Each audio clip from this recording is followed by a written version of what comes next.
বাসর ঘর সাজাতে হবে, এটা আল্লাহ রাসূলের নিজের কর্ম। আসমা বিনতে ইয়াজিদ বলছেন যে কাইয়ান্ত রাসূল আয়েশাতে লিরাসূলিল্লাহ সাল্লাল্লাহু আলাইহি ওয়াসাল্লাম, আমি আয়েশাকে কনে হিসাবে বাসর ঘরে দিব তাই সাজালাম। কিভাবে? আয়েশা রাদিয়াল্লাহু তাআলা আনহা বলেন, আমার বিবাহ হয়েছে 7 বছর বয়সে, আমার বাসর ঘর হয় 9 বছর বয়সে। আমি আমার বান্ধবীদেরকে নিয়ে খেলাচ্ছিলাম দোলনায়। দোলনার একদিক উঁচু হলে একদিক নিচু হয়, আমরা বান্ধবীরা দোলনায় উঠে খেলাচ্ছিলাম। হঠাৎ আমার মা ডাক দিল, আয়েশা। আমি দৌড়িয়ে আসলাম, তখন আমার গায়ে কিছু ধুলাবালি লেগেছিল। আমার মা সেগুলো মুছে দিলেন, দিয়ে একটা ঘরে নিয়ে গেলেন। দেখি সেখানে আনসারীদের মহিলা। বুঝতে পারলাম না বিষয়টি কি। আনসারী মহিলারা আমাকে সাজালো। কি দিয়ে সাজালো তা তিনি বলেননি। তিনি বলেছেন যে আনসারী মহিলারা আমাকে সাজালো, এ কথা আয়েশা রাদিয়াল্লাহু তাআলা আনহা বলেন। তবে রাসূল সাল্লাল্লাহু আলাইহি সাল্লাম বলেছেন, তিবুর রেজালে মাজাহারা রিহহু, পুরুষের সুগন্ধি যা গন্ধ পাওয়া যায় দেখতে পাওয়া যায় না। পুরুষের সুগন্ধি যা গন্ধ পাওয়া যায় দেখতে পাওয়া যায় না। পুরুষের সুগন্ধি যা গন্ধ পাওয়া যায় দেখতে পাওয়া যায় না। অতিবুন নিসায়ে মাজাহারা লৌনহু অখাফা রিহহু, মহিলাদের সুগন্ধি যা দেখতে পাওয়া যায় গন্ধ পাওয়া যায় না। মহিলাদের সুগন্ধি যা দেখতে পাওয়া যায় গন্ধ পাওয়া যায় না। মহিলাদের সুগন্ধি যা দেখতে পাওয়া যায় গন্ধ পাওয়া যায় না। তার মানে আতর ব্যবহার করবে পুরুষ, আর মহিলাদের সাজগোজ করার জন্য যা কিছু আছে বিউটি পার্লারে, পদার্থ হারাম না হলে সবই জায়েজ। তবে বাড়িতে বিউটি পার্লারে ঢোকা যাবে না। ওইখানে যে মহিলা আছে তার সামনে মাথার কাপড় নামানো যাবে না, ওটা হারাম। তো তাহলে আয়েশা রাদিয়াল্লাহু তাআলা আনহার জন্য কিছু সাজানোর ব্যবস্থা ছিল। আসমা বিনতে ইয়াজিদ বলছেন যে আমি আয়েশাকে সাজালাম রাসূলের জন্য। আমার মা, এবার আয়েশা বলছে, আমার মা একটা ঘরে নিয়ে গেলেন, তখন ঠিক 8:30 9টা হবে। বাসর রাত মানে বাসর দিনে। তা আমি ভিতরে গেছি, তারপর আমার মা চলে আসলেন। দেখি সেখানে আল্লাহর রাসূল। আমি বুঝলাম না ব্যাপারটা কি। ঘরে তো আল্লাহ রাসূল ছাড়া কাউকে আমি দেখি না। আমি তো আল্লাহ রাসূলকে ভালোভাবেই চিনি। উনি আমাদের বাসায় সকাল বিকালে আসতেন, সকালে আসতেন বিকালে আসতেন, সকালে আসতেন বিকালে আসতেন। বিবাহের পরে এগুলো মক্কার ঘটনা উনি বলছেন। হঠাৎ একদিন দেখছি ঠিক দুপুরে এসেছে। দুপুরে এসেই বলছেন, আবু বকর, কে এগুলো সরতে বলো। তো আবু বকর সিদ্দিক রাদিয়াল্লাহু আনহু, আপনারই তো পরিবার, মনে হয় ওরা 2 বোন আছে, আসমা আর আয়েশা। তখন আল্লাহ রাসূল বলছেন ওদেরকে সরে সরে যেতে বলো, মানে গোপন কথা আছে। তখন আবু বকর সিদ্দিক বলছেন যে ওরা আমার সাথে থাকবে, আপনি গোপন কথা বলেন। মানে আমি আর আয়েশা আর আসমা 3 জন একটাই সদস্য মনে করবেন। তারা গোপন কথা রক্ষা করতে এত সচেতন এবং মজবুত বুদ্ধিমতী। তারা আকাশ ভেঙে যেতে পারে, তুই হবে না, ওদের সরা লাগবে না, আপনি বলেন কি? বলছে হ্যাঁ, আদেশ হয়েছে আমাকেও চলে যেতে হবে, আর আমাদের মক্কায় থাকা হচ্ছে না, চলে যেতে হবে। কি করতে হবে? ঠিক আছে, 2টা উটের ব্যবস্থা করো, এইভাবে গিয়ে আমরা গাড়ে শহরে গিয়ে অবস্থান করব রাতে। তারপরে কিভাবে যেতে হয় ধীরে ধীরে যেতে হবে। যা হওয়ার তাই হলো, যেভাবে রাতে পালিয়ে যেতে হলো। তো কি বলছিলাম, আয়েশা রাদিয়াল্লাহু তাআলা বলেন আমি আল্লাহ রাসূলকে খুব ভালোভাবে চিনি। কেন? তিনি আমাদের বাসায় সকাল বিকাল আসতেন। ওই হিজরতের আগে একবার সকালে আসতেন, একবার বিকালে আসতেন। বড় মানুষকেও যেতে হবে এখানে সেখানে, প্রয়োজন হলে মুহাম্মদ সাল্লাল্লাহু আলাইহি ওয়াসাল্লাম নিজে আসতেন আবু বকর সিদ্দিকের বাড়িতে।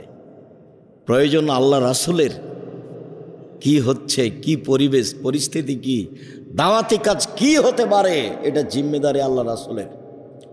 বলছিলাম দেখি ঘরে কেউ নেই আল্লাহ রাসূল ছাড়া। তারপর আসমা আসলেন, এসে এক গিলাস পানি নিয়ে শরবত নিয়ে এসে বললেন আমাকে যে আসমা এটা নাও, রাসূলের হাতে দাও। আমি তো লজ্জা পেয়ে গেলাম, আমি মাথা নিচু করে দিলাম। তখন আসমা আমাকে বলছেন নাও, গ্লাস নাও, রাসূলের হাতে দাও। একটু ধমকের কণ্ঠে বললেন। আমি গ্লাসটা নিয়ে রাসূলের হাতে দিলাম। রাসূল শরবত পান করলেন। তারপর আমাকে বললেন যে তুমি পান করো। আমি একটু পান করলাম। তারপর বললেন আসমাকে দিয়ে দাও। যখন আমি আসমাকে দিতে গেলাম, আসমা বললেন আল্লাহ রসুল, আমি আপনার হাত থেকে গিলাসটা নিতে চাচ্ছি। ঠিক আছে, তাই হলো। আয়েশা রাদিয়াল্লাহু আনহা আল্লাহ রসুলের হাতে দিলেন। এবার আল্লাহ রসুলের হাত থেকে আসমা নিলেন। বাসর রাতে মিঠাই ব্যবস্থা হবে, এটাও সুন্নাত। দেখেন আদর্শ পরিবার বই লেখা আছে, আপনার জন্য লিখেছিলাম, জাতিকে ফাঁকি দিনি।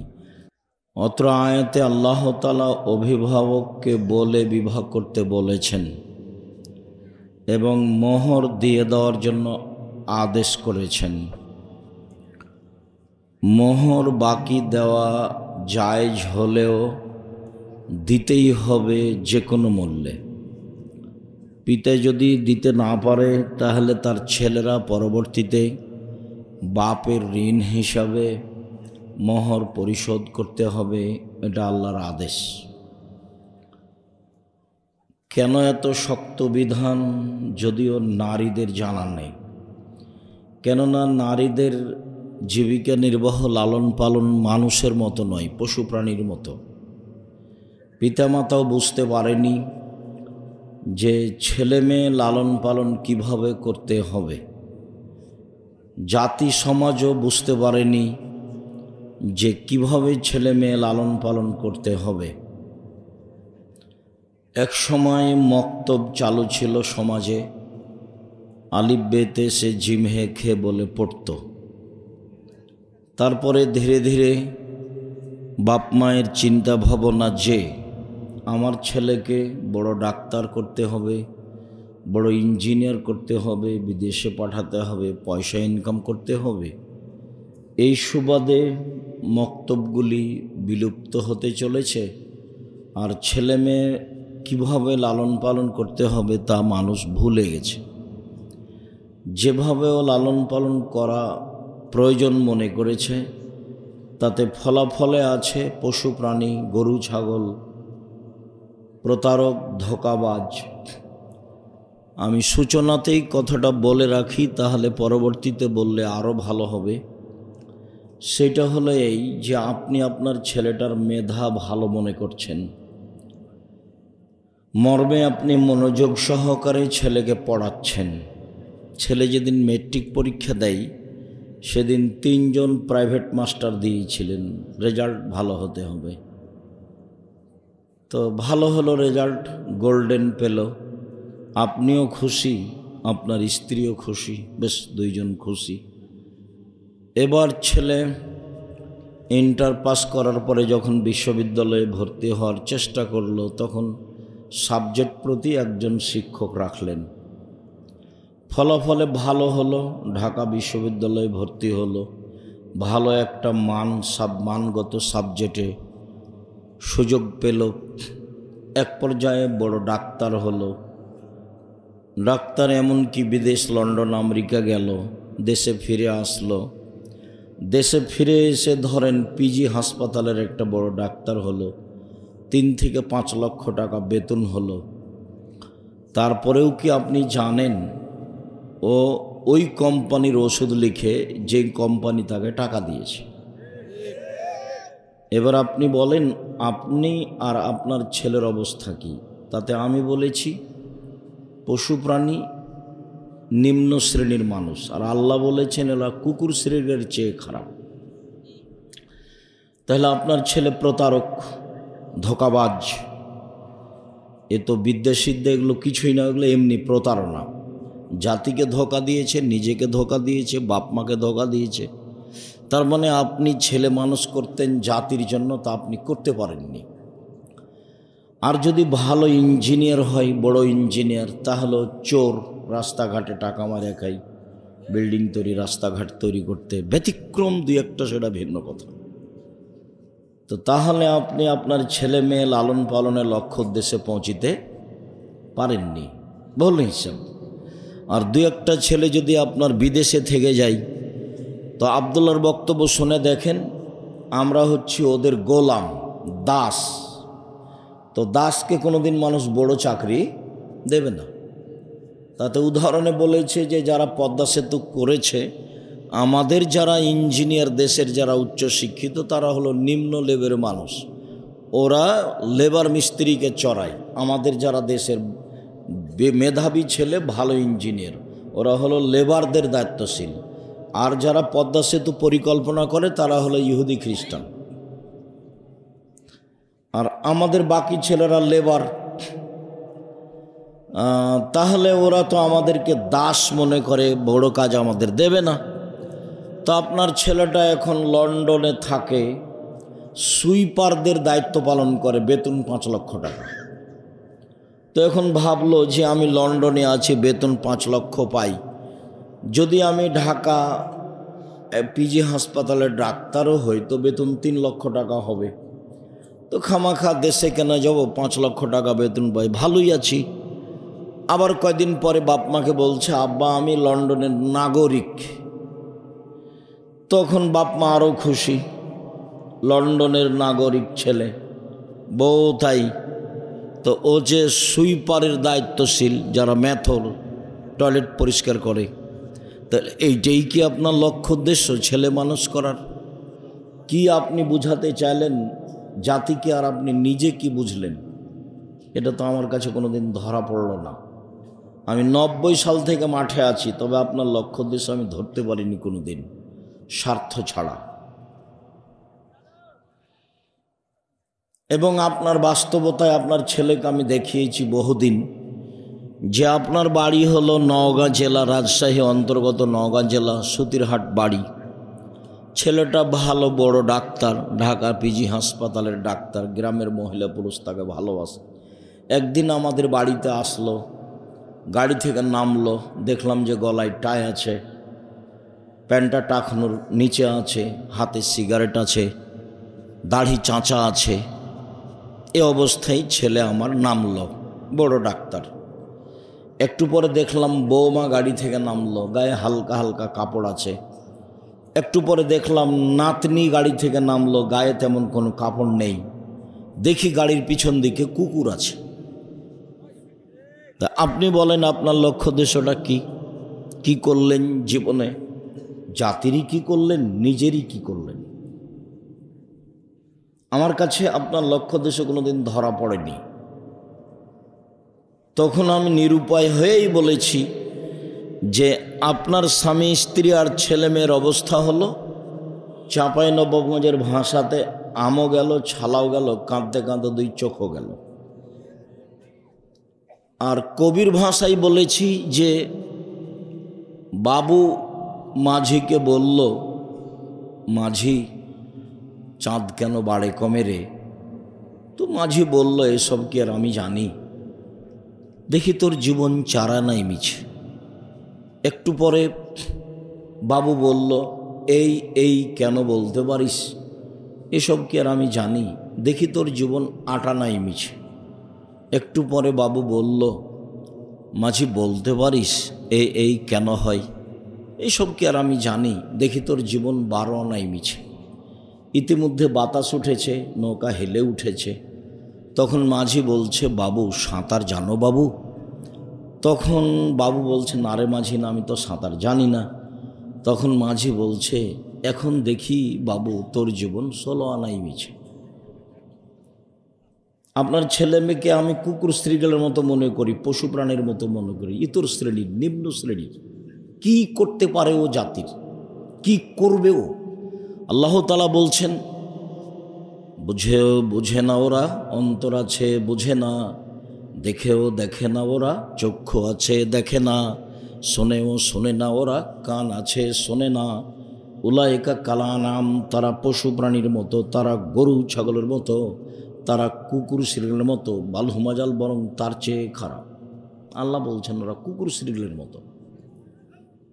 আপনার ছেলে ঘুম থেকে উঠে গিয়ে মায়ের দুধ ছেড়ে স্কুলে গিয়ে বলে, ও কালিমা তোমার আকাশ, ও কালিমা তোমার বাতাস। কালিমার আকাশ, কালিমার বাতাস। আপনার ছেলের জন্মসূত্রই শিরক, और विद्या सूत्र शिर्क, और शिक्षक मुशरिक, और शिक्षिका मुशरिक, और बाप मुशरिक, और माँ मुशरिक, और 14 गोष्ठी मुशरिक। ও তো একটা হিন্দুর পরিবেশে বসবাস করে, ও জাতির কি করতে পারে? ঠাকুর হচ্ছে জাতির শত্রু, ঠাকুর ঢাকা বিশ্ববিদ্যালয়ের শত্রু, ঠাকুর বাঙালিদের শত্রু, ঠাকুর মুসলমানের শত্রু। ভারত বাংলাদেশ পাকিস্তানের যেদিন মুসলমানেরা ইংরেজদের হাতে নির্যাতিত, সেদিন ঠাকুর লন্ডনে মুচ পাকায়। আর সেই ঠাকুরের গান আমার ছেলে বলে, আমি আব্দুর রাজ্জাক বিন ইউসুফ আমার দেহে শ্বাস থাকাকালীন আমার ছেলে মেয়েকে গান বলতে দেব না। 90 সাল থেকে না এখন পর্যন্ত দিনই প্রশ্নই আসে না, ছেলেকে কবর দিয়ে বলবো যে জাতির জন্য আমার ছেলে মানুষ করছে, এটা হতে পারে না। শেষ পর্যন্ত আপনার ছেলে হয়েছে ধোঁকাবাজ, না হয় প্রতারক, और জন্মসূত্রে শিরক। কি করতে পারে জাতিরও? আপনার ছেলে কোনো দিন বলেছে ঠাকুরের গান কেন দেশে? আপনার ছেলের শিক্ষক কোনো দিন বলেছে? আপনি কোনো দিন বলেছেন? আমি তো এটা চাইনি কোনো দিন, যার কারণে আপনাকে আমি কোনো দিন শিক্ষিত মানুষ মনেও করতে পারিনি। সূত্র থেকেই ভুল। আল্লাহ তাআলা বলছেন পিতাকে বলে বিবাহ করো,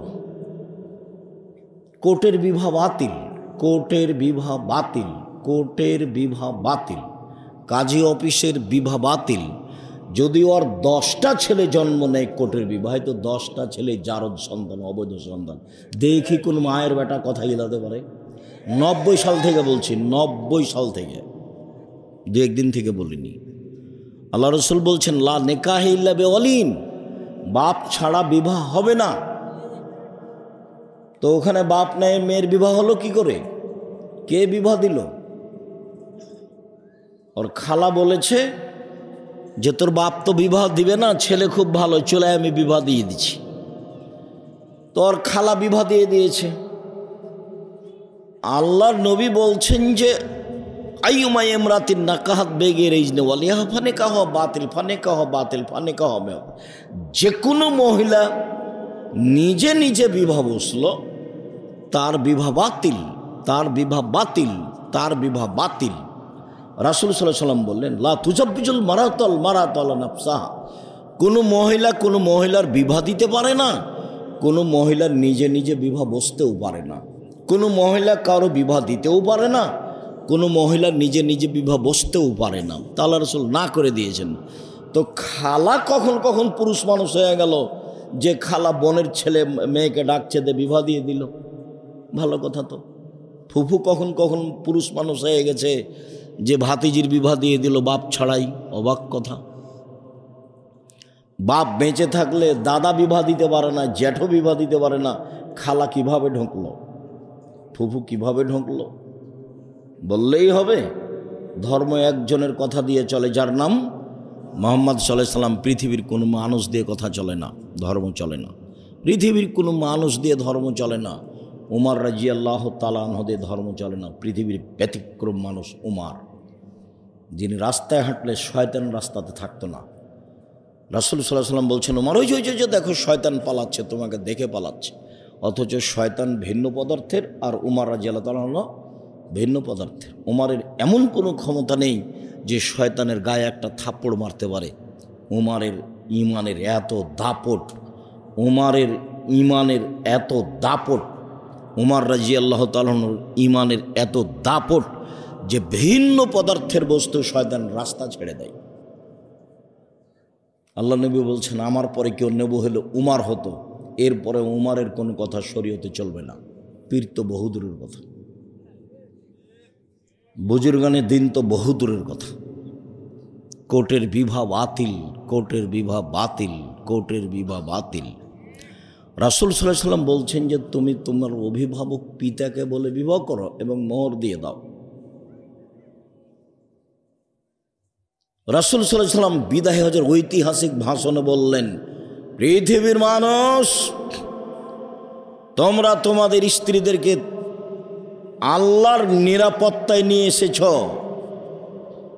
সার্বক্ষণিক তোমাকে পাহারা দিয়ে তাকে নিরাপদে রাখতে হবে, এটা তোমার জিম্মেদারি। পৃথিবীর মানুষ, তোমরা স্ত্রীদেরকে আল্লাহর কালেমা কোরআন তেলাওয়াত করে খুতবা পড়ে বিবাহ করে নিয়ে এসেছো, নিরাপত্তার দায়িত্বে তোমরা। তিনি বলেন, পৃথিবীর মানুষ, আমি ঐতিহাসিক ভাষণে বলে গেলাম বিদায়ী হজের মাঠে, ওদের রুজির দায়ভার তোমাদের উপরে রয়েছে, ওদের কাপড় চুপড়ের দায় দায়িত্ব তোমার উপরে রয়েছে। রিস্ক হন না, কিসওয়াত হন না, তাদের রুজি এবং তাদের পোশাকাদি তোমাদের জিম্মেদারিতে রয়েছে। মহিলা কিভাবে বুঝলো যে আমাকে ইস্টাবলিশড হতে হবে? মেয়েটা কিভাবে বুঝলো? কে ওকে বুঝালো? কে ওকে বললো তুই পশু প্রাণী হয়ে ঘুরে বেড়া, ল্যাংটা হয়ে ঘুরে বেড়া, পয়সা ইনকাম কর? আমি তো বেগম রোকেয়াকে শিক্ষিতা মহিলা মনে করিনি, কোনো দিন করিনি। আপনি করছেন, তা আমার করার কি আছে? আপনাকে ঘটনা হয়তো বা পাটনা ট্রেন স্টেশনে হতে পারে, ঘটনা আমার ধারণা। আমি তখন বলেছি নওগাঁ সান্তাহার ট্রেন স্টেশন দিয়ে, কথার কথা, যে নওগাঁ জেলার কিছু পর্দাশীল মহিলা হজ করতে যাবে, তো ঢাকা যাবে। তখন ওরা ট্রেন স্টেশনে গেছে, ওর দেবর ভাসুর বাপ চাচা কেউ পর্দা বেশি করে, তো একটা বড় চাদর দিয়ে ঢেকে রেখেছে সবটিকে, 4-5 জন আছে। তখন টিকিট মাস্টার একটু প্ল্যাটফর্ম দেখছে, তদন্ত করে কোথায় কি পড়ে আছে। তো এক জায়গাতে মনে করছে যে কাপড় দিয়ে ঢাকা আছে, তো টিকিট মাস্টার মনে করছে যে এগুলো মনে হয় কিছু বস্তা। তখন পা দিয়ে এভাবে লাথি মারছে, কি বস্তা এগুলো, কিসের বস্তা এগুলো? পা দিয়ে লাথি মারা দেখাচ্ছে। বেগম রোকেয়া পর্দা দেখাচ্ছে, পরনের নিন্দা করছে। বই পড়েন আপনি, কেন হবো অবরোধবাসিনী, বইয়ের নাম কি? কেন হবো অবরোধবাসিনী। আপনি পড়ে দেখেন, জাতিকে ধ্বংস করে যে সে কি করে জাতির কল্যাণকামী হতে পারে, অসম্ভব। সম্মানিত দিনী ভাই বোন, আপনার সূত্রই ভিন্ন। আবু হুরায়রা রাদিয়াল্লাহু তাআলা আনহু বলেন, রাসূল সাল্লাল্লাহু আলাইহি সাল্লাম বলেছেন, তুনকাহুল মারাত লিআরবাইন, মেয়েদেরকে বিবাহ করা হয় 4টা জিনিস দেখে, যা আমি বলিনি। মেয়েদেরকে বিবাহ করা হয় 4টা জিনিস দেখে, যা আমি বলিনি। 1, তুনকাহুল মারাতুল লিহাসাবিহা, তার বংশ দেখে বিবাহ করা হয়, আমি তা দেখতে বলিনি। বলে মালেহা, তার অর্থ সম্পদ দেখে তাকে বিবাহ করা হয়, তা আমি বলিনি। বলে জামালেহা, তার সুন্দরতা দেখে মানুষ বিবাহ করে, যেটা আমি বলিনি। বলে দ্বীনেহা, তার পর্দা দেখে বিবাহ করা হয়। পৃথিবীর মানুষ, ফাজফর বেয়াতি দ্বীন, তোমরা ধার্মিক মেয়েকে প্রাধান্য দাও, এ কথা মুহাম্মদ সাল্লাল্লাহু আলাইহি সাল্লাম বলেন। আপনি তো সংসারই বুঝলেন না, কাকে বিবাহ করতে হবে, কোন মেয়েকে পছন্দ করতে হবে, এটা তো আপনার হিসাবে আসলো না। কি করে আপনি সংসার করতে চান? আপনার ভিত্তি ঠিক নয়। আবার বিবাহের পদ্ধতি নওগাঁ জেলাতে যেটা আছে, চাঁপাইনবাবগঞ্জ জেলাতে যেটা আছে, বৃহত্তর রাজশাহীতে যা নিয়ম নীতি আছে, বিবাহের একটা নিয়ম নীতি জায়েজ নাই, সবই হারাম। তো যেভাবে আল্লাহ বিবাহ করতে বললেন সেটা করতে পারলেন না, যেভাবে নবী করিম সাল্লাল্লাহু আলাইহি সাল্লাম বিবাহ করতে বললেন সেটা করতে পারলেন না, আবার বিবাহ করার পদ্ধতিতে সামাজিক পথ অবলম্বন করলেন, রাসূলেরটা বাস্তবায়ন করতে পারলেন না, তাহলে বিবাহসূত্র পদ্ধতি হারাম।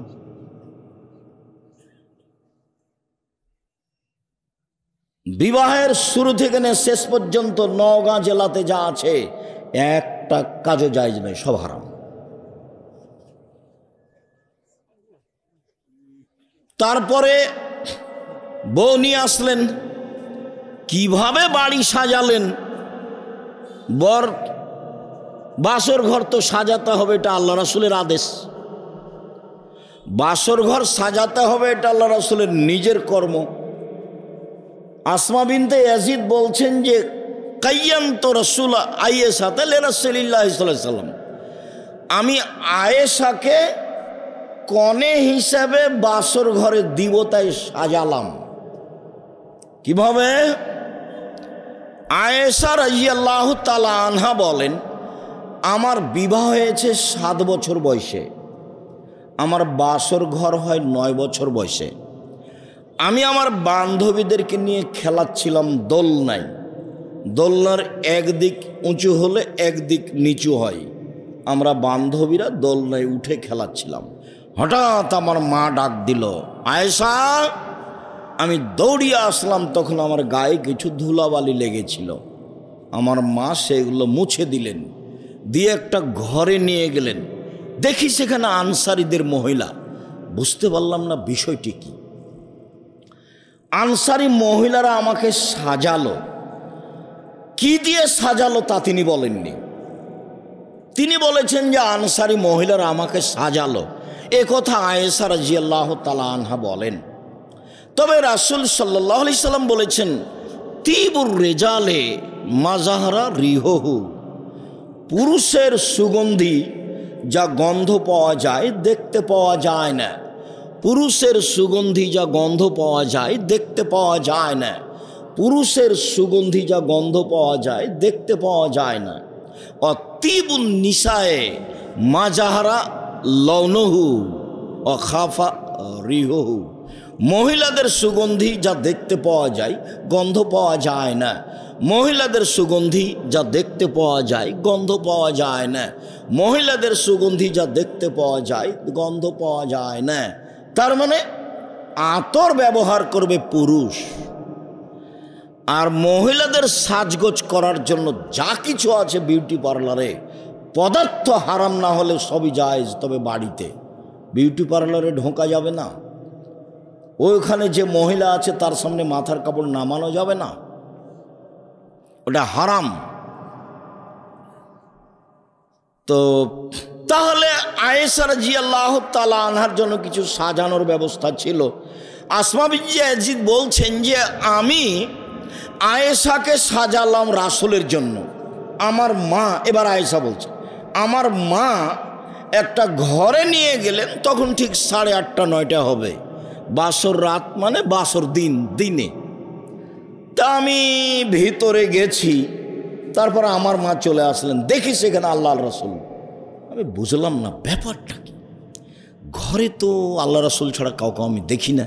আমি তো আল্লাহ রাসূলকে ভালোভাবেই চিনি। উনি আমাদের বাসায় সকাল বিকালে আসতেন, সকালে আসতেন বিকালে আসতেন, সকালে আসতেন বিকালে আসতেন। বিবাহের পরে এগুলো মক্কার ঘটনা উনি বলছেন। হঠাৎ একদিন দেখছি ঠিক দুপুরে এসেছে। দুপুরে এসেই বলছেন, আবু বকর, কে এগুলো সরতে বলো। তো আবু বকর সিদ্দিক রাদিয়াল্লাহু আনহু, আপনারই তো পরিবার, মনে হয় ওরা 2 বোন আছে, আসমা আর আয়েশা। তখন আল্লাহ রাসূল বলছেন ওদেরকে সরে যেতে বলো, মানে গোপন কথা আছে। তখন আবু বকর সিদ্দিক বলছেন যে ওরা আমার সাথে থাকবে, আপনি গোপন কথা বলেন। মানে আমি আর আয়েশা আর আসমা 3 জন একটাই সদস্য মনে করবেন। তারা গোপন কথা রক্ষা করতে এত সচেতন এবং মজবুত বুদ্ধিমতী। তারা আকাশ ভেঙে যেতে পারে, তুই হবে না, ওদের সরা লাগবে না, আপনি বলেন কি? বলছে হ্যাঁ, আদেশ হয়েছে আমাকেও চলে যেতে হবে, আর আমাদের মক্কায় থাকা হচ্ছে না, চলে যেতে হবে। কি করতে হবে? ঠিক আছে, 2টা উটের ব্যবস্থা করো, এইভাবে গিয়ে আমরা গাড়ে শহরে গিয়ে অবস্থান করব রাতে। তারপরে কিভাবে যেতে হয় ধীরে ধীরে যেতে হবে। যা হওয়ার তাই হলো, যেভাবে রাতে পালিয়ে যেতে হলো। তো কি বলছিলাম, আয়েশা রাদিয়াল্লাহু তাআলা বলেন আমি আল্লাহ রাসূলকে খুব ভালোভাবে চিনি। কেন? তিনি আমাদের বাসায় সকাল বিকাল আসতেন। ওই হিজরতের আগে একবার সকালে আসতেন, একবার বিকেলে আসতেন। বড় মানুষকেও যেতে হবে এখানে সেখানে, প্রয়োজন হলে মুহাম্মদ সাল্লাল্লাহু আলাইহি ওয়াসাল্লাম নিজে আসতেন আবু বকর সিদ্দিকের বাড়িতে। প্রয়োজন আল্লাহ রাসূলের কি হচ্ছে, কি পরিবেশ পরিস্থিতি, কি দাওয়াতি কাজ কি হতে পারে, এটা জিম্মেদারি আল্লাহ রাসূলের। বলছিলাম দেখি ঘরে কেউ নেই আল্লাহ রাসূল ছাড়া। তারপর আসমা আসলেন, এসে 1 গিলাস পানি নিয়ে শরবত নিয়ে এসে বললেন আমাকে যে আসমা এটা নাও, রাসূলের হাতে দাও। আমি তো লজ্জা পেয়ে গেলাম, আমি মাথা নিচু করে দিলাম। তখন আসমা আমাকে বলছেন নাও, গ্লাস নাও, রাসূলের হাতে দাও। একটু ধমকের কণ্ঠে বললেন। আমি গ্লাসটা নিয়ে রাসূলের হাতে দিলাম। রাসূল শরবত পান করলেন। তারপর আমাকে বললেন যে তুমি পান করো। আমি একটু পান করলাম। তারপর বললেন আসমাকে দিয়ে দাও। যখন আমি আসমাকে দিতে গেলাম, আসমা বললেন আল্লাহ রাসূল, আমি আপনার হাত থেকে গিলাসটা নিতে চাচ্ছি। ঠিক আছে, তাই হলো। আয়েশা রাদিয়াল্লাহু আনহা আল্লাহ রাসূলের হাতে দিলেন। এবার আল্লাহ রাসূলের হাত থেকে আসমা নিলেন।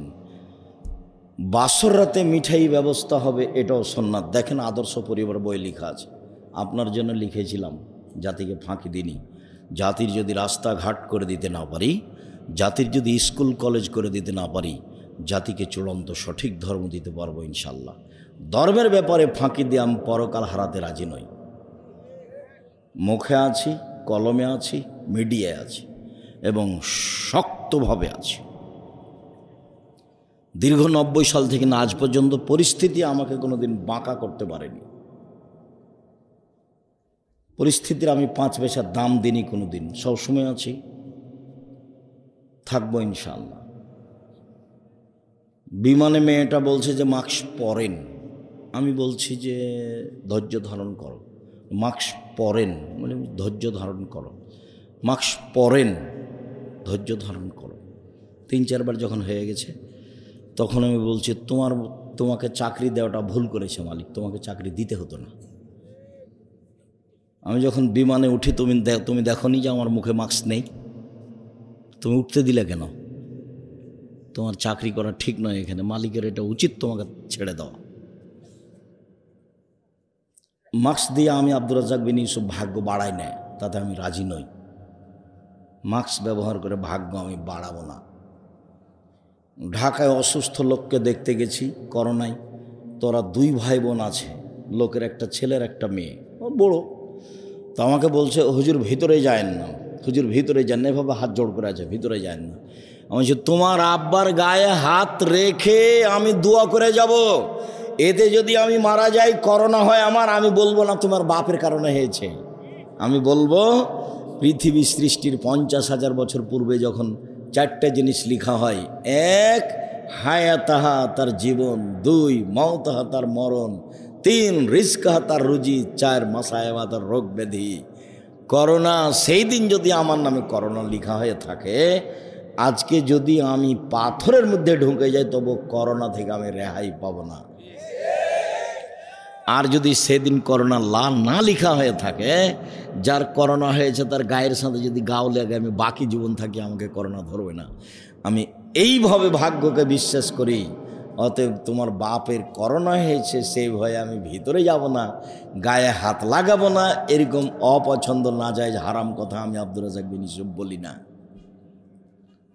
আর করোনার সূচনাতে ঘোষণা দিয়েছিলাম, কারো করোনা হলে আমি একসাথে খেতে প্রস্তুত। কেউ যদি মারা যায়, গোসল দিব আমি, জানাজা দিব আমি, কাফন দিব আমি, মাটিতে নামাবো আমি, সব আমি করবো একাই, কোনো চিন্তা নেই। তাতে আমার করোনা হলে আমি কাউকে যে বলবো না যে এই কারণে হয়েছে, ওটা তো আমি বলবো না, শিরক আমি বলবো কেন? 2 দিন বাঁচতে এসে শিরক করে বাঁচতে রাজি নই। মরতে তো হবে, আজ হোক আর কাল হোক। মরণ তো একদিন পরে হলেও হবে, আজকে হলেও হবে, 1 ঘন্টা 5 মিনিট পরে হলেও হবে, আর হবেই, এটা তো নিশ্চিত। তো শিরক করে বাঁচতে আমি রাজি নই, শিরক মুক্ত অবস্থায় বাঁচতে চাই। সম্মানিত দিনী ভাই বোন, মহিলাদের মর্যাদা আল্লাহ তাআলা অনেক বলেছেন। পরিবারের কিভাবে আপনার পরিবারটা আদর্শ হবে সে অংশটুকু বলতে যাচ্ছে, তার আগে কয়েকটা কথা। মহান আল্লাহ বলেন, অকারনা ফি বুয়ুতিকুন্না ওয়ালা তাবাররাজনা তাবারুজাল জাহিলিয়াতিল উলা। হে মুসলিম মহিলা, বাড়িতে থাকো। বন্যতার যুগে, বর্বরতার যুগে, অসভ্যতার যুগে নারীরা যেভাবে রাস্তাঘাটে চলতো সেভাবে চলো না।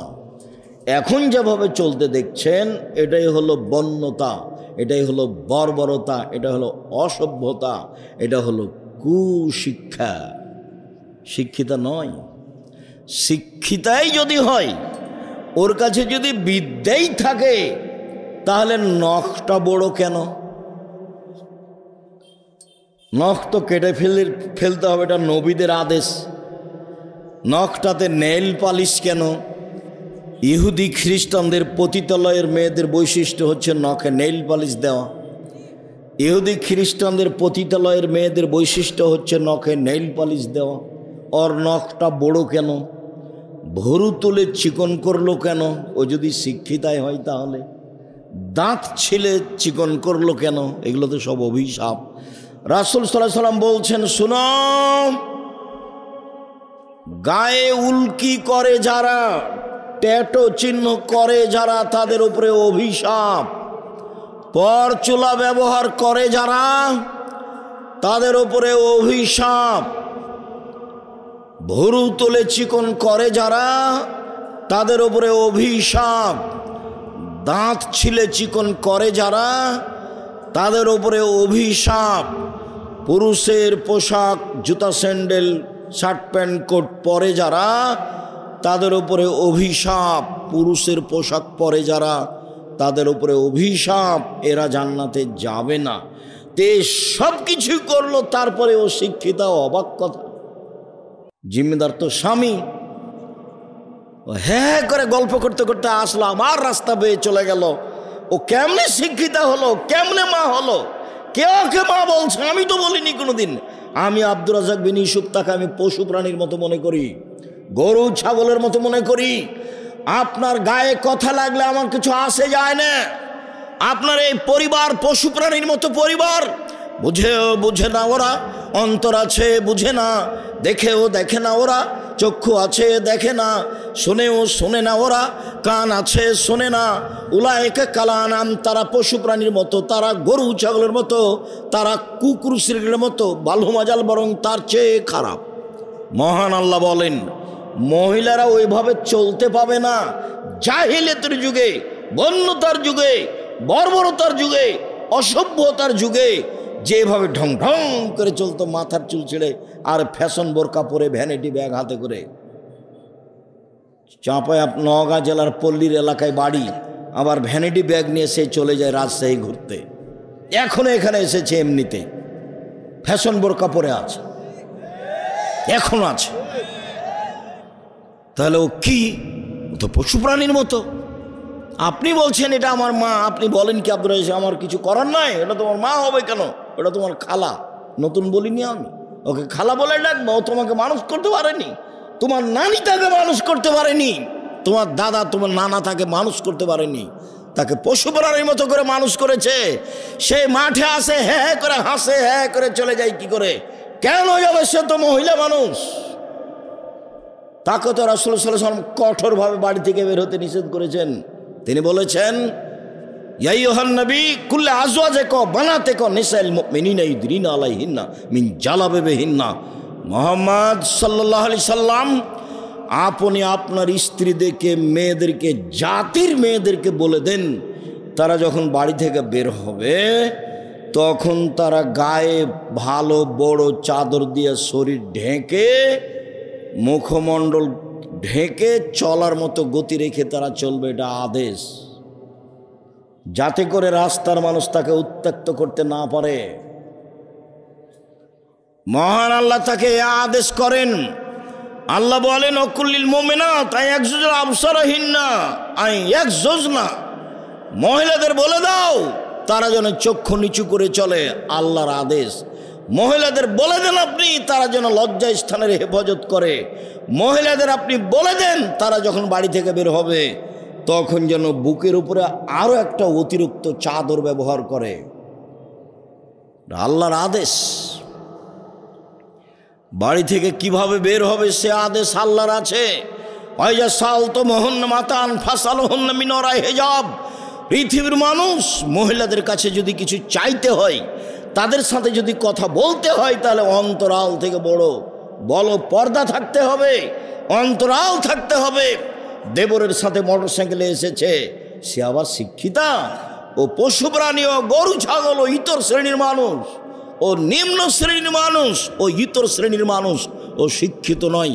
ইন্নামা ইয়াযাক্কারু উলুল আলবাব, শিক্ষিত মানুষ উপদেশ গ্রহণ করে। সম্মানিত দিনী ভাই বোন, বলছিলাম মহান আল্লাহ বলেন তাদের ব্যাপারে কঠোর বাণী। রাসূল সাল্লাল্লাহু আলাইহি ওয়াসাল্লাম বলেন, ফাত্তাকু দুনিয়া ওয়াত্তাকুন নিসা। পৃথিবীর মানুষ, তোমরা পৃথিবী থেকে বেঁচে থাকো এবং নারী থেকে বেঁচে থাকো। পৃথিবীর মানুষ, তোমরা পৃথিবী থেকে বেঁচে থাকো। এই জড় বস্তু, মাটি থেকে বেঁচে থাকেন। মাটি হলো পৃথিবীতে সব সবচেয়ে অত্যাধুনিক যন্ত্র। এই মাটির চেয়ে অত্যাধুনিক আধুনিক যন্ত্র পৃথিবীতে আর কিছু নেই। আল্লাহ বলছেন ইয়াউমাইজিন তুহাদ্দিসু আখবারাহা, মাটির ওপরে আদম থেকে নিয়ে কিয়ামত পর্যন্ত যা কিছু ঘটেছে, যা কিছু ঘটছে, যা কিছু ঘটবে সব ছবি সহ ধরে রাখছে। বিচারের মাঠে top top top top top top করে মাটি কথা বলবে, এ কথা আল্লাহ বলছে। আপনার মোবাইলের মুখ নেই, তবু মোবাইল কথা বলতে পারে। মানুষের তৈরি মোবাইল কথা বলতে পারে, তো আল্লাহর তৈরি মাটি কথা বলতে পারে না? স্বাভাবিক। আল্লাহ বলছেন এই মাটি সব খবর বলে দিবে। রাসূল সাল্লাল্লাহু আলাইহি সাল্লাম বলেন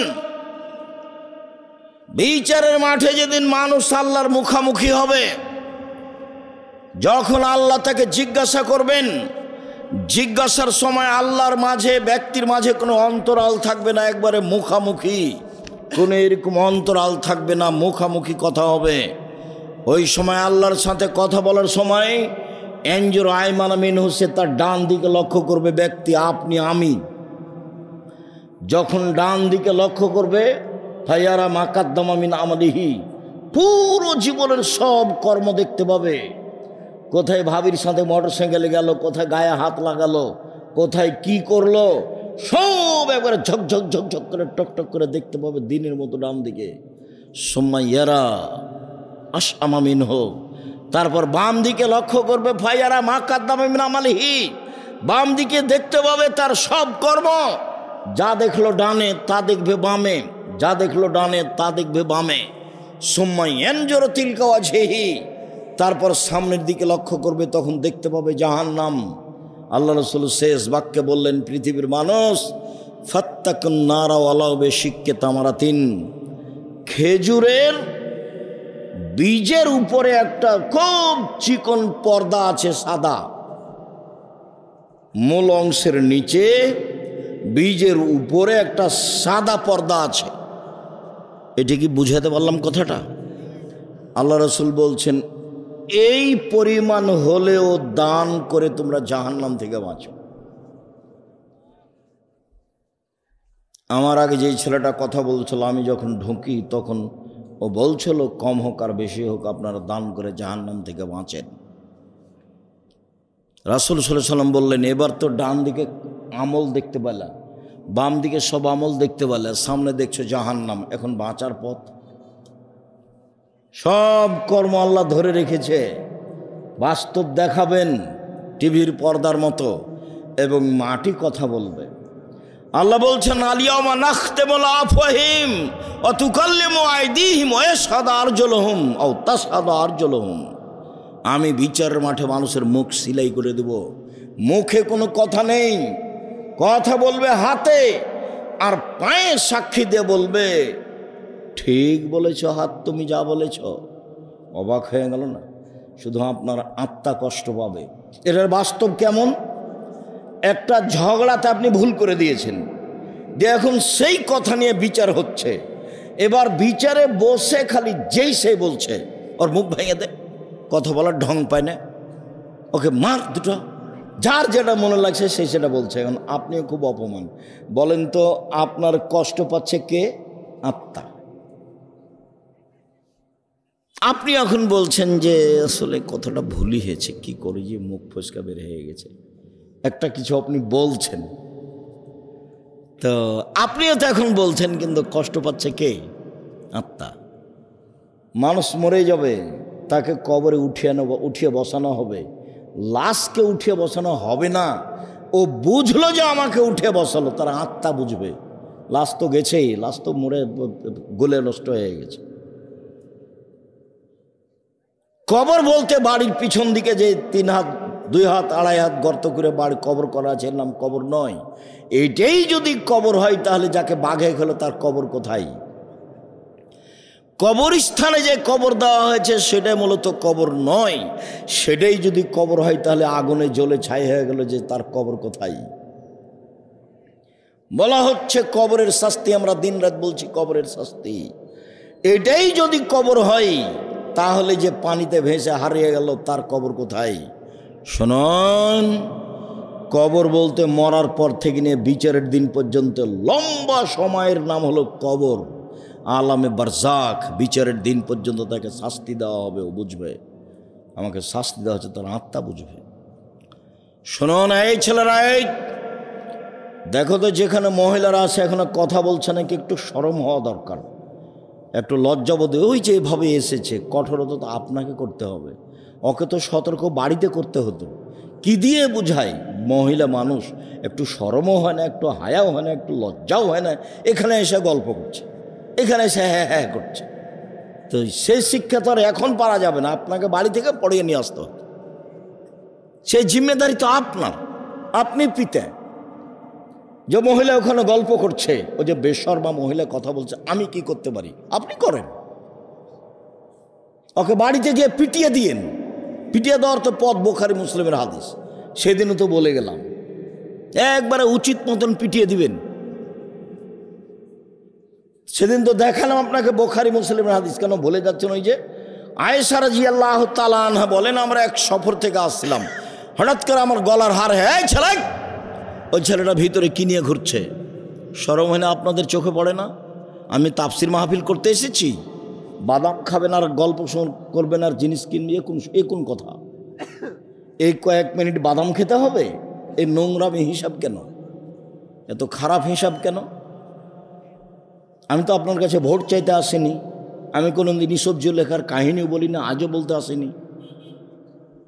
20 বছর 30 বছর আগে যা দেখেছেন আজকেও তাই। আমি কথা বললে আপনার অনেক কথা মুখস্থই আছে, মনে হয় যে হ্যাঁ এর কথা তো শুনেছি। আমি তো কোনো নতুন কথা বলতে পারি না। কোন সাহস ওই ছেলে ঘুরে আর আপনি তার বাদাম কিনেন আর বসে খান? এ কোন হিসাব? আমি আল্লাহ রসুলের কথা বলছি আর আপনি খাচ্ছেন মানে? বাড়িতে গিয়ে ওকে পিটিয়ে দিয়েন যে হ্যাঁ হ্যাঁ করছে। তাকে পিটিয়ে না দিলে মুনাফেক আপনি, আপনি কথা মানেন না। আরে পিটিয়ে দিতে হবে, বুখারী মুসলিমের হাদিস। আমি কি করতে পারি? ওকে পিটাতে হবে এরকম বেটিকে, ওটা বুখারী মুসলিমের হাদিস। এর চেয়ে সামান্য ব্যাপারে বাপ পিটিয়ে দিলেন। এই যে আয়েশা রাদিয়াল্লাহু তাআলা আনহা বলেন, আমার গলার হার হারিয়ে গেল, খুঁজে পায় না। সালাতের টাইম হয়ে গেল, পানি নেই, ওযুও করতে পারি না, যেতেও পারি না। জনগণ আমার আব্বার কাছে গেল। আমার আব্বাকে গিয়ে বলল, ঘটনা কি হয়েছে জানেন? কি হয়েছে? আপনার মেয়ে তো হার হারিয়েছে, খুঁজে পাচ্ছি না। আয়েশাও বড় লজ্জিত, তার বড় বোনের হার নিয়ে এসেছে আসমার, লজ্জা পাচ্ছে, কেমনে ঘুরে যায়। সবাই বিপাকে। আবু বকর সিদ্দিক আসলেন মেয়ের দিকে। আয়েশা বলছেন, আবু বকর সিদ্দিক আমার নিকটে আসলেন। বললেন না যে আমার আব্বা, বলছেন আবু বকর সিদ্দিক রাদিয়াল্লাহু তাআলা আমার নিকটে আসলেন। ওয়া লাকাজানি লাকসাতান শাদীদা, আমার কোমরের উপরে খুব জোরে মারলেন। ওই সময় আমার স্বামী আমার উরু রানের উপরে মাথা দিয়ে ঘুমিয়েছিলেন। যদি আমার স্বামী আমার উরু রানের উপরে মাথা দিয়ে না ঘুমাতেন, তাহলে আমি মায়ের কারণে দূরে সরে যেতাম, এত জোরে মেরেছেন। আর আমাদের দেশের অবস্থা প্রথমে নকল করি, তারপর হাদিস বলছি। আমাদের দেশের শ্বশুর যদি দেখে মেয়ের ওখানে গিয়ে যে মেয়ের উরু রানের উপরে মাথা দিয়ে জামাই ঘুমাচ্ছে, তাহলে ওই দিকে যাওয়া তো দূরের কথা, পাল্টা এভাবে ঘুরবে। আমাদের দেশের পরিবেশ এটা গ্রহণ করতে পারে না যে কেমনে এখানে যায়। আমাদের দেশে স্বাভাবিক পরিবেশ এটা গ্রহণ করতে পারে না। আজও আরব দেশে এটা তাদের কোনো ব্যাপার নয়, বিবাহ কোনো ব্যাপার নয়, তালাক কোনো ব্যাপার নয়, মানুষের জন্ম কোনো ব্যাপার নয়, মানুষের মরণ কোনো ব্যাপার নয়। আলবানি মরে গেছে, মাটি দিয়েছে, কেউ জানে না। মরা আর দুনিয়াতে আসা আর বিবাহ তালাকটা ভাববার জিনিস নয়।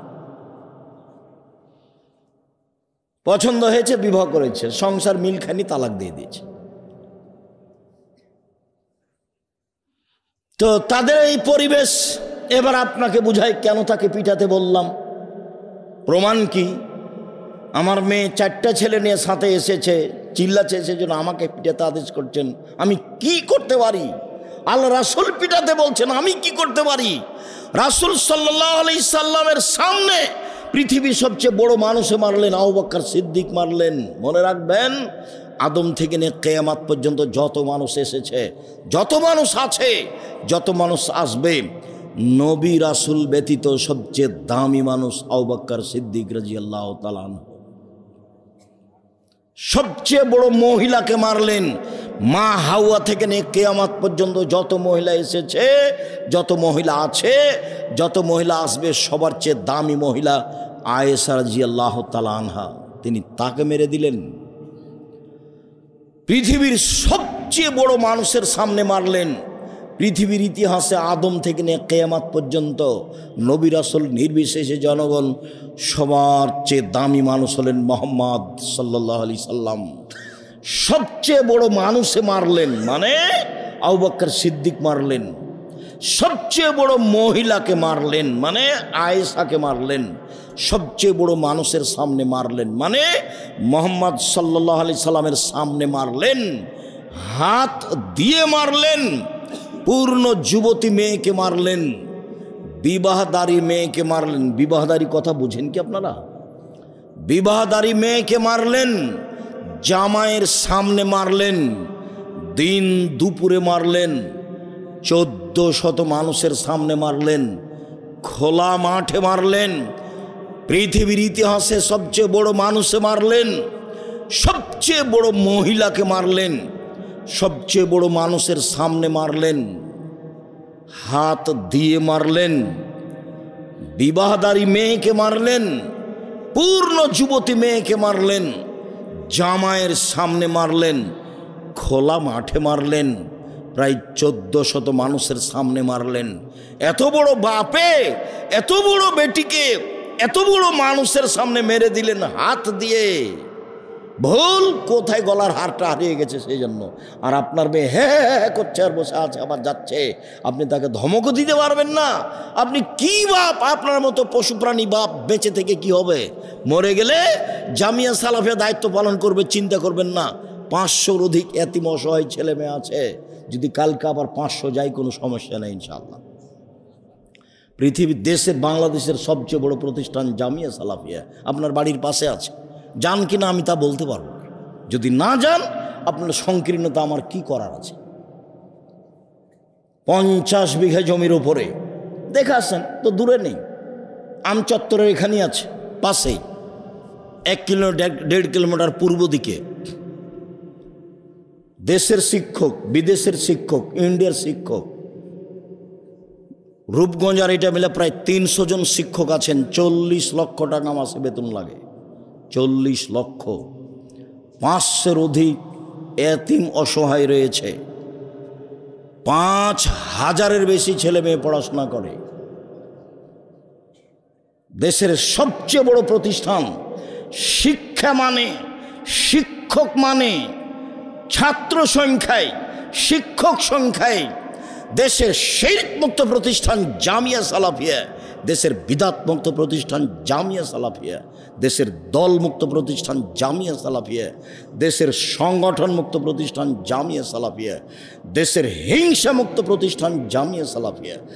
একজন শিক্ষক আর একজন শিক্ষকের বিরুদ্ধে মুখ খোলার মতো কোনো ক্ষমতা নেই, মুখ খুলতে পারবে না। একজন শিক্ষক আর একজন শিক্ষকের দল সংগঠনের কথা বলতে পারবে না, ভাবতেই পারবে না, বলা তো বহুদূরের কথা। চলেন এই দলটা করি বা এখানে আসেন বা আমাদের সাথে আসেন, এরকম কোনো সুযোগ নেই। তার নাম জামিয়া সালাফিয়া। আপনার বাড়ির পাশে আছে, কেন যান না সেটা আমি বলতে পারবো না। আমার কাছে কোনো সংকীর্ণতা নেই। আপনার বাড়িতে যেতে আমার কোনো আপত্তিও নেই। আপনি কবে আমাকে গালি দিয়েছেন সে বিবেচনা আমি করিনি। যখন আপনি গালি দিয়েছেন 1 মিনিট পরে আমি ওটা ভুলে গেছি, আপনারটা আমি হিসাব রাখি না। আমার জীবনে কোনোদিন কোনো দল মাঝহাবের নিন্দা করিনি। আমি কোনোদিন আমার জীবনে মানুষের পিছিয়ে পড়ি না, যা পারে করে নে। আমার জীবনে বড় দুটো ত্যাগ, একটা হলো প্রতিশোধ নিব না, আর একটা হলো কারো বদনাম করব না, যা হবে হবে। ধুইয়া রেখে দিলে আমি কিছু বলবো না, লুটে খেয়ে নিল কিছু বলবো না। ও পাতাই পড়ি না, হিসেবই রাখি না তো পাতা পড়বো কেন? ধত্তবে রাখি না তো পাতা পড়ার কি প্রয়োজন আমার? আপনি হাতিতে চড়েন না, ঘোড়ায় চড়ে চলেন না, সাইকেলে চলেন, এটা তো আমি দেখতে চাই না। তা আপনার বদনাম করব কেন? হ্যাঁ, ও তো হাতিতে চড়ে চলে, আমার সাইকেল দিয়ে কি হবে, এটা তো আমি ভাবি না। তা আমার বদনামের কি আছে? আপনি ধুয়ে ছেড়ে দিলে আপনার নামটা আমি নিব না, এটা আমার ত্যাগ। যে কোনো মূল্যে এই কথার উপর আমি টিকে থাকার চেষ্টা করবো ইনশাআল্লাহ। পুরো ডিসেম্বর ফর্ম বিতরণ হয়, জানুয়ারির 1 তারিখ 1 জানুয়ারি পরীক্ষার মাধ্যমে ভর্তি হয়।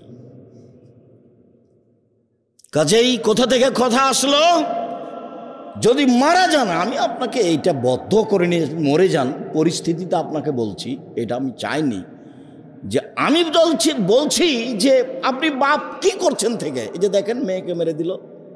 যদি আমি বুঝাতে না পারি আমি অক্ষম। হাদিস বুখারী মুসলিম, পিটিয়ে দিল মেয়েকে। পৃথিবীর সবচেয়ে দামি মহিলা, পৃথিবীর ইতিহাসে এত দামি মহিলা কেউ জন্ম নেয় না। আপনার তো করে বেড়াই, আবার কি তার কয়েক কোটি আপনার মেয়েকে যদি জমা করা হয়, একটা আয়েশা হবে? তো এত বড় মেয়েকে মারলেন। এখন আপনাকে বললাম যে হ্যাঁ করছে, আপনাকে পিটিয়ে ঠিক করতে হবে। আপনি এখন কষ্ট পাচ্ছেন, কেমন হয়ে গেল কথা? আমার 4 ছেলের মা, 10 ছেলের মা হলো, আপনি পিটাবেন? বাপের কাছে মেয়ে কোনোদিন বড় হয়নি, এটাই প্রমাণ। হাদিস বুখারী মুসলিম। জামাইয়ের সামনে, মানে পৃথিবীর বিরল ইতিহাস, পৃথিবীর বিরল ইতিহাস, মেয়ে কোনোদিন বাপের কাছে বড় হয় না। মেয়ের বয়স বেশি হয়ে বুড়ি হয়ে গেছে, এরপরও তার বাপ বেঁচে আছে, তাকে পিটিয়ে দিবে। তার প্রমাণ এটাই হাদিস। মেয়ের সব সময় বাপের অধিকার আছে, মেয়েকে কন্ট্রোলে নিয়ে আসবে, সংশোধন করবে। তাহলে তো ভালো হবে পরিবার। তাহলে এখানে এসে হইচই করবে কেন? জিম্মেদার তো আপনি। আমি কি করতে পারি? রাসূল সাল্লাল্লাহু আলাইহি ওয়াসাল্লাম বলছেন যে ওরা দুইজন, আমি আর ওই পিতা, মেয়ের পিতা জান্নাতে একসাথে এভাবে থাকব।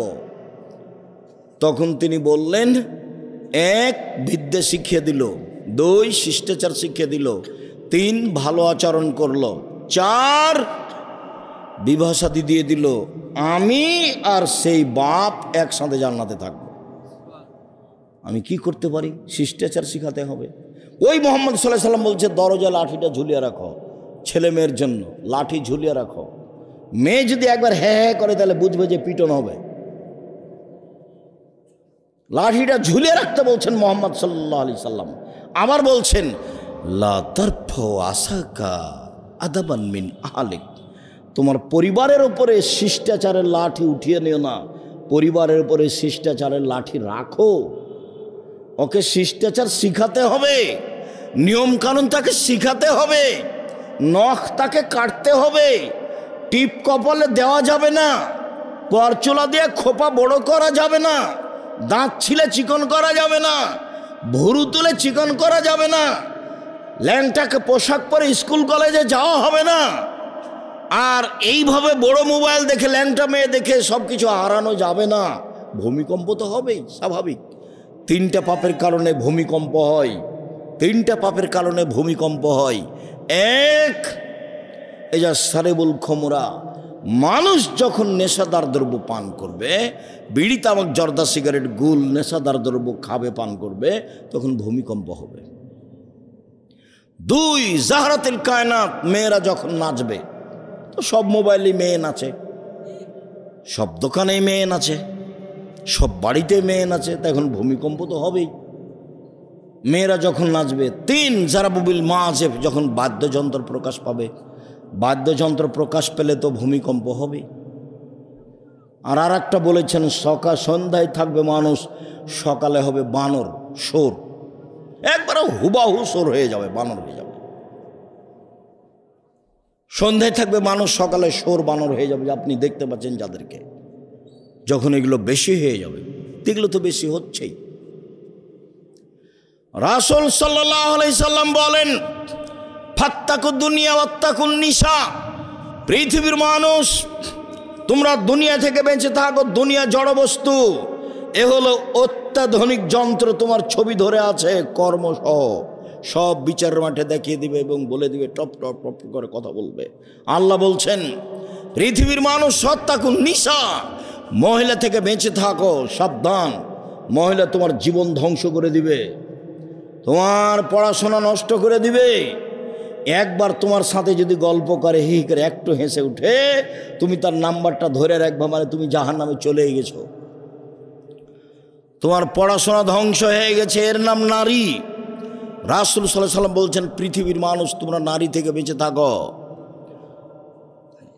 উসামা বিন যায়েদ বলেন রাসূল সাল্লাল্লাহু আলাইহি সাল্লাম বলেছেন, মা তারাকতু বাদি ফিতনাতান নাযারা লিরিজাল মিনান নিসায়ে, পৃথিবীর মানুষ শুনে রেখো, আমি পৃথিবীতে যত কিছু ছাড়লাম সবচেয়ে যেটা বিপজ্জনক বস্তু পুরুষের জন্য সেটা হলো নারী। আমি ছাড়িনি কোনো বস্তু যেটা পুরুষের জন্য বিপজ্জনক হতে পারে নারীদের চেয়ে। পৃথিবীর মানুষ শুনে রেখো, আমি ছাড়িনি কোনো বস্তু যেটা পুরুষের জন্য বেশি বিপজ্জনক হতে পারে নারীদের চেয়ে। নারী হচ্ছে পুরুষের জন্য সবচেয়ে বিপজ্জনক ভয়ানক বস্তু, এ কথা মুহাম্মদ সাল্লাল্লাহু আলাইহি সাল্লাম বলেন, হাদিস বুখারী মুসলিম। রাসূল সাল্লাল্লাহু আলাইহি সাল্লাম বলেন পৃথিবীর মানুষ সতর্ক থাকো, ইন্নাল মারাতা তুকবেলু ফি সূরাতি শায়তান তুদবিরু ফি সূরাতি শায়তান, নিশ্চয় মহিলা শয়তানের বেশ ধরে আসে, শয়তানের বেশ ধরে যায়। নিশ্চয় মহিলা শয়তানের বেশ ধরে আসে, শয়তানের বেশ ধরে যায়। শুনুন, এই ছেলে বসো, পরিবেশ নষ্ট করছো কেন? এতক্ষণ বাদাম খাচ্ছিলে, খুব ভালো লাগছিল। অল্প সময় আল্লাহর নবী কি সবাকে শয়তান বললেন? সবাকে শয়তান বলেন তো আয়েশা রাদিয়াল্লাহু তাআলা আনহাকে আল্লাহ নবী বলছেন, আয়েশা শোনো শোনো শোনো, এই যে জিবরাইল, হাজা জিবরাইল ইকরাকা সালামা, এই যে জিবরাইল তোমাকে সালাম দিল। তখন আয়েশা বলছেন, ওয়ালাইহিস সালাম ওয়া রাহমাতুল্লাহি ওয়া বারাকাতুহু ফাতারা ওয়ালা নারা, আমিও বলছি জিবরাইলের উপরে শান্তি, জিবরাইলের উপরে নিরাপত্তা বরকত। আপনি তো জিবরাইলকে দেখতে পান, আমি তো দেখতে পাই না। আপনি তো জিবরাইলকে দেখতে পান, আমি তো দেখতে পাই না। আপনি তো জিবরাইলকে দেখতে পান, আমরা তো দেখতে পাই না। এক বিছানে তিনজন, জিবরাইল, মুহাম্মদ সাল্লাল্লাহু আলাইহি সাল্লাম, আয়েশা রাদিয়াল্লাহু তাআলা, এক বিছানে তিনজন, এক ল্যাপের নিচে তিনজন, এক খাটে তিনজন। মুহাম্মদ সাল্লাল্লাহু আলাইহি সাল্লাম, জিবরাইল আলাইহিস সালাম, আয়েশা রাদিয়াল্লাহু তাআলা আনহা। আল্লাহ রাসূল বলছেন, আয়েশা এই যে জিবরাইল, এভাবে বলছেন, হাজা জিবরাইল, এই যে জিবরাইল, মানে বিছানায় আছে। এ তো আর দেখা যাবে না, ও তো ভিন্ন পদার্থের তৈরি। মুহাম্মদ সাল্লাল্লাহু আলাইহি সাল্লাম দেখতে পাচ্ছেন। আমি আপনাকে কি বলতে চেয়েছি, আল্লাহ রাসূল সবাকেই কি বললেন শয়তান? দেখেন তো আয়েশার কত সম্মান। আর সেদিন তো বলেছি খাদিজা রাদিয়াল্লাহু তাআলার কথা, যে জিবরাইল এসে আমাদের নবীকে বলছেন, যা জিবরাইল ইলান নবী সাল্লাল্লাহু আলাইহি সাল্লাম, জিবরাইল আমাদের নবীর কাছে আসলেন, এসে বলছেন যে হাজিহি খাদিজা আতাত ইলাইকা, ওই যে খাদিজা আপনার কাছে আসছে।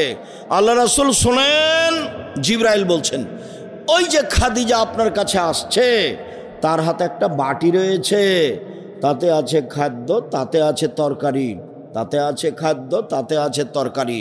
শুনুন, ফায়জা আতাতকা, যখন চলে আসবে খাদিজা আপনার কাছে, তখন বলবেন ফাকরা আলাইহা সালাম মিন রাব্বিহা, খাদিজা আল্লাহ তোমাকে সালাম দিয়েছেন, এটা বলে দিবেন। অমিন্নি, আর আমার পক্ষ থেকে বলবেন যে জিবরাইল তোমাকে সালাম দিয়েছে। অবাসসারা বেবাইতিন ফিল জান্নাহ, আর একটা সুসংবাদ দিবেন যে খাদিজা তোমার জন্য জান্নাতে একটা ঘর বানানো হয়েছে, হীরা মুক্তা মাণিক্য দিয়ে, যেখানে হইচই নেই, যেখানে কষ্ট ক্লেশ নেই। বুখারী মুসলিম। ইনি হলেন খাদিজা রাদিয়াল্লাহু তাআলা আনহা। তা আল্লাহ রাসূল কি খাদিজাকে বললেন যে শয়তানের বেশ ধরে আসো, শয়তানের বেশ ধরে যাও? যে হ্যাঁ করে আসলো, এবার তুমি বলো কেমন। আবার গল্প করতে করতে চলে যাচ্ছ, তুমি বলো কেমন। এখন যে বক্তব্য শুনতে এসে গল্প জমাইছে, তুমি বলো কেমন। আমার কি বলার আছে?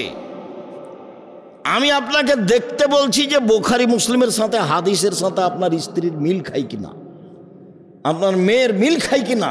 তাহলে এই জীবন কেমন? এটা পশু প্রাণীর মতো জীবন। বুঝে না ওরা, অন্তর আছে বুঝে না, বোঝা দরকার। দেখেও দেখে না ওরা, চক্ষু আছে দেখে না, দেখা দরকার। শোনেও শোনে না ওরা, কান আছে শোনে না, শোনা দরকার। উলায়েকা কালা আনাম, তারা পশু প্রাণীর মতো, তারা গরু ছাগলের মতো, তারা কুকুর ছেলের মতো, বালহমাজাল বরং তার চেয়ে খারাপ। কি জীবিকা নির্বাহ এটা?